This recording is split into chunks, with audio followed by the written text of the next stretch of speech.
How goes the family? Welcome back to Larry's Anything Goes. Hopefully you guys are having a great and exceptional day. It's another beautiful day to be alive.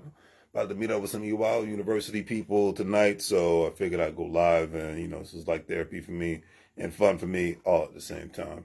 So anyways, it's Saturday, and one thing that was on my mind with social media, you're always going to see stuff about one thing, one specific subject matter, and everybody's going to have various different opinions about it. Excuse me. And that is the word relationship, courtship, marriage, friendship.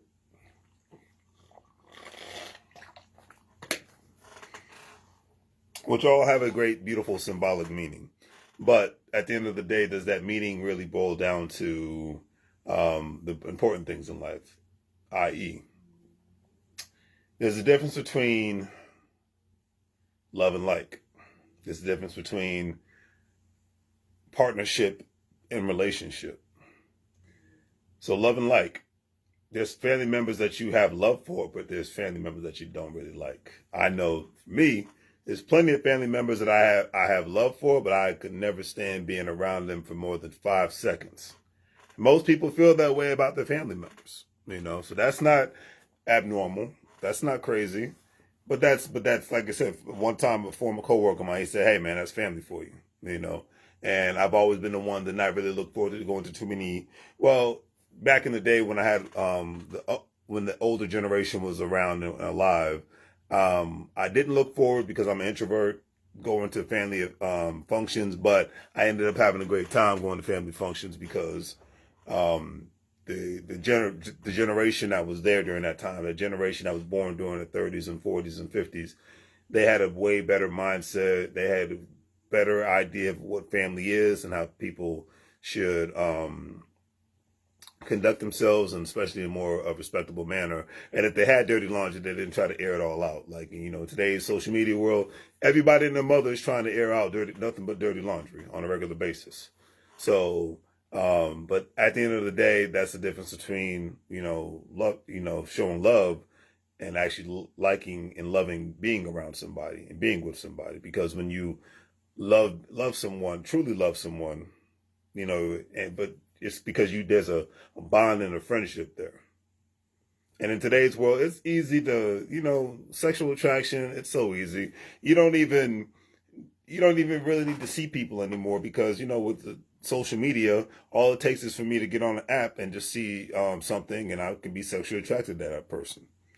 So seeing something like that in person, matter of fact, today it's actually, one would say it's considered to be more creepier to find somebody attractive in person than you do online, because if you look at somebody online who's posing themselves in a sexual manner, because they like getting likes and comments, and I'm not saying there's anything wrong with that, because there isn't. Everybody's guilty of that. You put a selfie online for a specific reason. You want people to see it. In that instance, it doesn't seem as creepy if somebody's, put a heart on it, a comment. Obviously, if they hit the inbox, and especially what I've seen, a lot of guys, heck, I've even had this with people. The moment you accept their friend request or the moment you allow them to follow you, that's when they hitting your DM up and they calling you. They're not even inbox to say, "Hey, how you doing?" They're literally calling you, trying to communicate with you via multiple social media platforms. Heck, I've had men and women hit me up begging for money, and I'm just like, "Yeah, sure, the check's in the mail." At this point, if I answer when somebody does something like that, I'm just having fun. So it is what it is. I find annoying people online for the sake of it. It's just to be, it's entertaining. So, anyways, but it seems to be in today's world of 2024 that it's more normal and less quote unquote creepy and intrusive to admire somebody online than it is in real life. Especially, we live in a world where a lot of people why are they looking at me when you're a beautiful person, especially whenever I go to the gym, and I've been to gyms all around this country, it's all the same. A lot of times certain females, they'll be half naked and then they'll have a stink attitude if you even glance their way. And my policy when I'm in the gym, I'm not trying to look at anybody. If I'm not working out and if I'm taking a rest, I'm on my cell phone, and I don't stop looking at my cell phone until I'm ready to start working out again. But that's just how I get down. That's how I do things because, I don't like a lot of attention in public. But if you look at it, like, and I'll just speak for the fellas, if you're looking at a female online, doesn't seem too crazy, doesn't seem too creepy. It is what it is. But, it makes me laugh even when I see certain fellas, they see a woman, they be like, it's the funniest thing on the planet, but it is what it is. So at the end of the day, that boils down to the my whole like versus love mindset. Now, relationship versus partnership. This is my favorite subject matter because most people will always forever be in a relationship, but they will not be in a real partnership, meaning that people are not looking out for each other, meaning that people are not supporting one another. And like a true partnership, sex is at the bottom of the barrel of what that partnership is about. Especially the older one gets, sex should just be a given, and if it doesn't happen, oh well. We're working as a partnership. We're working as a team. Who cares about having sex? Yeah, I said it. Because especially the older us men get, that just becomes less and less important. It really does. And for certain females, they can't handle it. Certain females can handle it. But for a lot of us, it just gets, and to me, my mindset, I'm actually happy that I'm at this stage in my life because, when I was in my 20s, of course, that's the mindset of somebody in their 20s. The young and dumb, the young and dumb time frame of your life. And I'm just happy I didn't get in any trouble during my young and dumb time in my life. But moral of the story is, and then let's just be realistic. We live in the social media world where, in a sense, prostitution is essentially legal. And law enforcement agencies, unless there's like real sex trafficking going on or assaults going on, they're not really going after people because heck, if you can go on a platform that used to be Twitter but now it's X, where you see people literally putting down DM me for not just photos and OnlyFans and all that stuff and video chat sessions. They DM me for as what they call what do they call it? They call it it's not escort services, but DM me for what they basically say it's I forgot what they call it. It's not escorting, but DM me for basically for prostitution in a sense. But they'll say for meetups. That's what they call it. Like I knew it was like they call it instead of saying prostitution, instead of saying escorting, they just say meetups available. So that doesn't necessarily say, hey, if you pay to meet me, that you're going to get sex. You're paying for the meet. You're not paying for the sex. For meeting the individual, you're not paying for the sex. So that's why it's darn near illegal nowadays. It's like escort services. You pay for the service, and if you have sex, well, that's consensual. You didn't pay for that. So that at the end of the day, that's where a lot of guys are at. That's where a lot of females are at. They really want to have, those kind of encounters. And honestly, I'm like, hey, I'm not mad at it. Do what you do. People the moral crowd wants to say it's immoral. Well, hey, if it doesn't affect you and nobody's getting hurt, then mind your freaking business. That's how I look at that. But long story short, at the end of the day, that's how you got to just put things into perspective, family. You put things into perspective, and the partnership should always be talking about, hey, okay, we have love for each other. We're there for each other spiritually and emotionally. But what are we going to do? Are we going to be a powerful, cohesive economic force? Are we going to have long, in-depth discussions, deep discussions that are going to help elevate each other's minds? Or are we just going to post our relationship on social media and say hot couple summer? I don't even think that's a thing, but I'm hot girl summer, so I'm just taking from that. Hot couple summer, we're, me and Bae doing XYZ, me and the wife doing XYZ. Okay, great. What are we going to build? How are we going to come together? Especially during the time frames of this, inflation being crazy, credit card crisis crazy, economy crazy, world's crazy.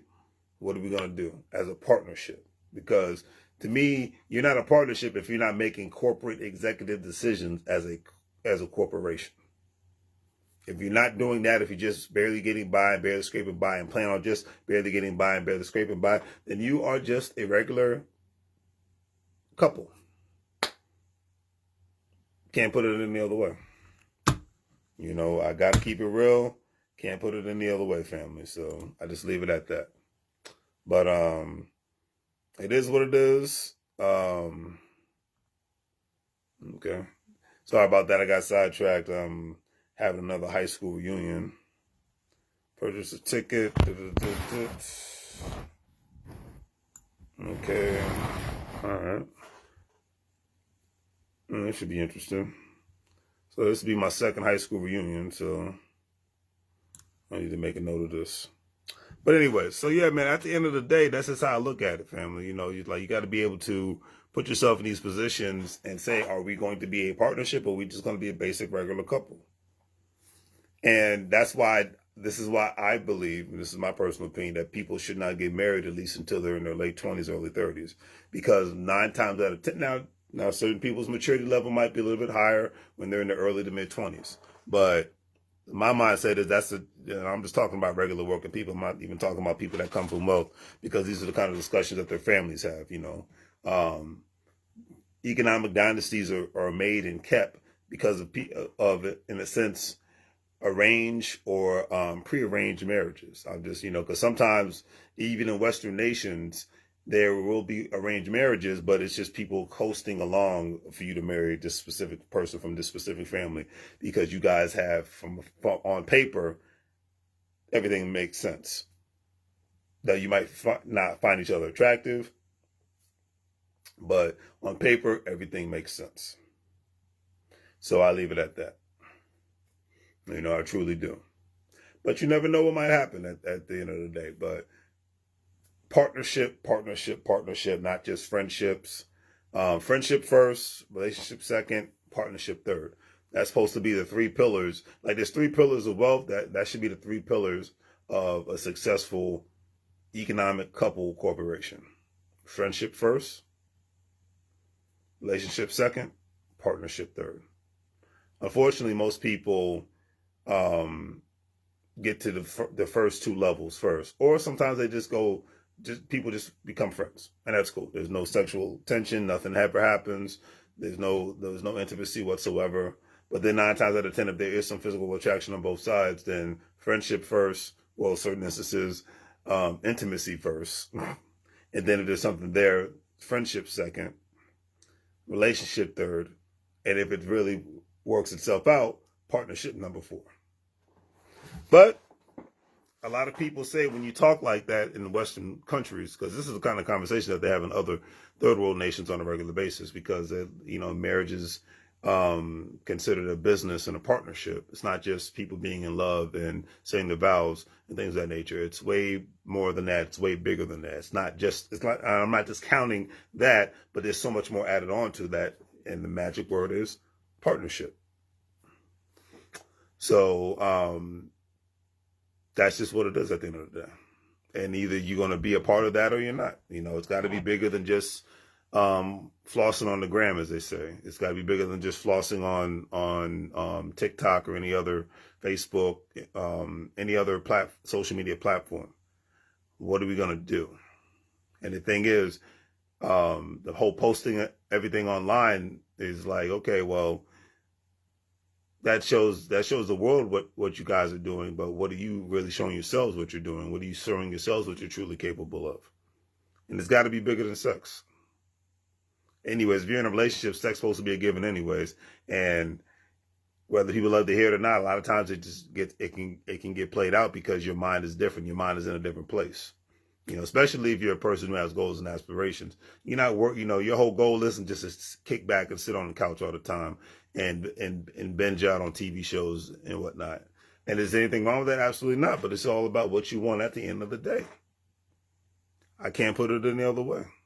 You know, you got to keep it real. You got to keep it simple in that aspect. You know what I'm saying?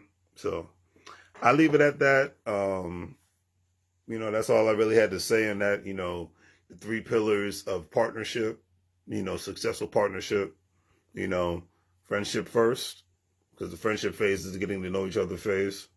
Relationship second. That lets you know, can you be faithful to one another?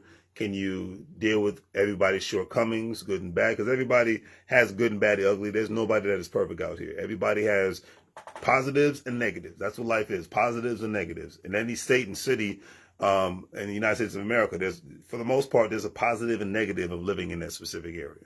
Now, certain areas, it might be just all negative because the area is just so economically deprived. But I'll just stick with the major metropolitan areas of the United States of America where, you know, for the most part, there is a decent, robust job market. You know what I mean? So I will stick with that. But at the end of the day, you know, I have to say that it's all about how you look at it. It's all about the perspective, and it's all about what you want at the end of the day. Because yes, I can name these 3 pillars of a successful partnership, but everybody's goals and aspirations might not line up with that. And guess what? It's not the end of the world. So on that note, family, do the great thing, 3 things. Like, share, and subscribe. Have a great day. As I always say, make money moves or you're going to live broke like a fool. Invest Fest, Atlanta, coming to you. End of August. Looking forward to it. So, like I said, I'm meeting up with some of my EYL University people tonight. We're going to be talking about Invest Fest, how we're going to get some good information, how we're going to network, and how we're going to go from there. So, make money moves or you're going to live broke like a fool. Take care.